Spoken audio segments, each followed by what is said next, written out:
अस्सलाम वालेकुम। आफ़ताब रिज़वी एक बार आफ़ताब रिज़वी टॉक्स के साथ दोबारा आपके सामने है।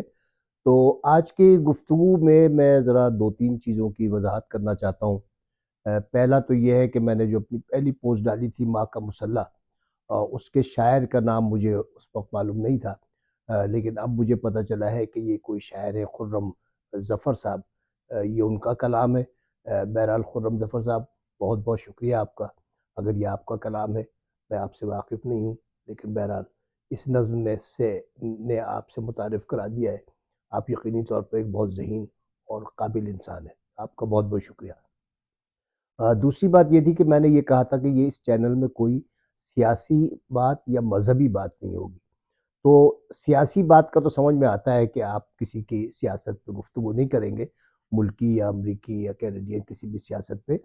अब मज़हबी बात नहीं होगी, इससे कुछ लोगों ने ये मतलब लिया कि मैं मज़हब पर बात ही नहीं करूँगा, या मैं मज़हब के हवाले से या अंबिया के हवाले से या किसी के भी धर्म के हवाले से, किसी के भी मज़हब के हवाले से कोई बात इन चैनल्स पे नहीं करूँगा। मसला ये है कि जब भी आप इंसानी तारीख़ के लिए कोई बात करते हैं या इंसानी तारीख़ पे बात करते हैं, तो यकीनी तौर पर हज़रत आदम से लेके और हुज़ूर अकरम तक जितने भी अंबिया आए हैं, उनमें से कुछ ऐसे ऐसे ऐसे किस्से बनते हैं जो कि हम मिसाल के तौर पर पब्लिक से शेयर करते हैं, जिससे कि समझ में चीज़ आने में आसानी होती है।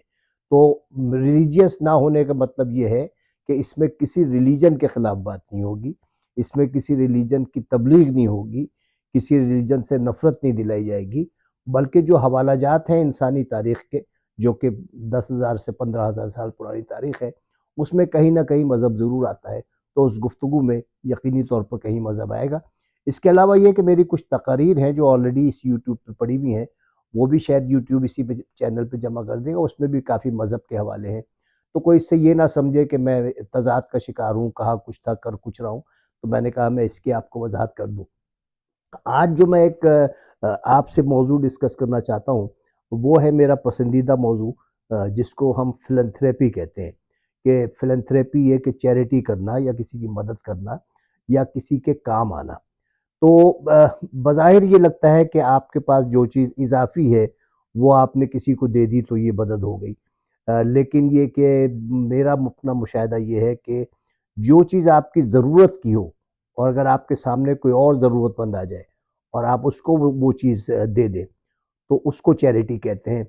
और जो आपके पास इज़ाफ़ी हो वो भी यकीनन दी जा सकती है, दौलत दी जा सकती है, टाइम दिया जा सकता है, अपना वक़्त दिया जा सकता है, अपनी एनर्जी दी जा सकती है। चैरिटी में ये है कि हज़रत अली का एक कौल है कि लोग कामयाबी को मेहनत में तलाश करते हैं, लेकिन अल्लाह ताला ने कामयाबी को सखावत में छुपा के रखा है।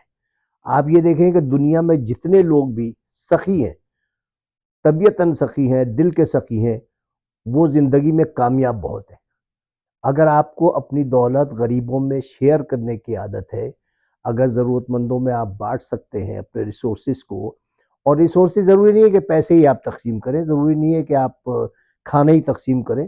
मैं तो समझता हूँ कि अगर आप किसी से मुस्कुरा के बात करते हैं, अगर आप किसी से अच्छी तरह गुफ्तगू करते हैं, अगर किसी के मुश्किल में उसकी बात सुन लेते हैं, तो ये सब भी सदक़ा जारिया के और चैरिटी के ज़ुमरे में आता है।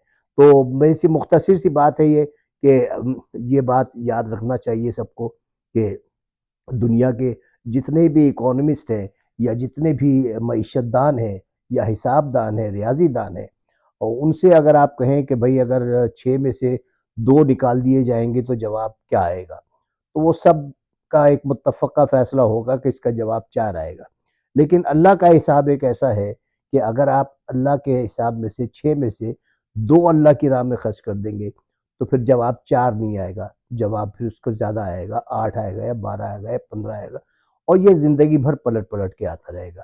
तो मुख्तसरन ये कहना है कि आप लोगों की मदद करते रहिए, मुस्कुरा के मिलिए, हँस के मिलिए, तकलीफ़ जिसको है उसकी तकलीफ़ सुनिए, कोशिश कीजिए कि अगर उसकी तकलीफ़ हल उसके तकलीफ़ का मदावा कर सकें, क्योंकि यकीन जानिए कि इंसान, बड़ा आदमी किसी अमीर आदमी के पैर पकड़ने से नहीं बनता है, बल्कि एक गरीब आदमी का हाथ पकड़ने से बनता है।